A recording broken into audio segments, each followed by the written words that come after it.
travaille sur un module qui est scénographie événementielle et que moi j'ai remis dans un contexte vraiment marketing événementiel et expérience consommateur. L'idée c'est finalement de continuer le travail de veille que moi j'ai initié dans la partie plus théorique et de demander aux élèves de travailler sur un cas pratique.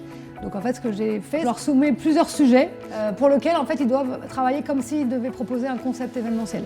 Donc en fait en reprenant les exemples théoriques qu'on a vus pendant le cours, c'est-à-dire quels sont les ingrédients clés d'un événement à succès ou d'un événement qui restera mémorable pour les consommateurs, je leur ai donné une structure de travail par rapport à ces ingrédients. Et donc l'idée c'est que pour un des sujets qu'ils auront choisi, parmi les 8 que j'ai proposés, ils vont devoir construire un événement comme si finalement j'étais leur directrice marketing et qu'ils devaient me proposer un concept événementiel. Donc ils vont travailler en groupe avec une présentation orale à l'issue de ce travail. C'est un travail de veille, donc il n'y a pas vraiment de budget, il n'y a pas de contraintes.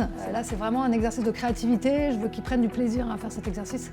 L'idée c'est qu'on puisse, nous les gens qui allons écouter cette présentation, qu'on ait vraiment l'impression d'être immergés dans cette espèce d'événement fictif et que surtout ça cultive aussi le reste de la classe, c'est-à-dire que finalement chaque groupe travaillera sur une partie créative, mais tout ça illustré avec de la veille qui va continuer à alimenter en exemple sur l'événementiel qu'il y a à l'heure actuelle dans l'industrie.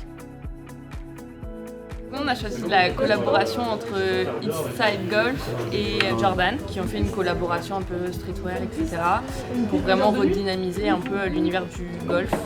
Et donc là, pour le moment, on fait des petites recherches, vraiment savoir ce que fait la marque, en quoi consiste globalement la collaboration au niveau des prix, des cibles, etc.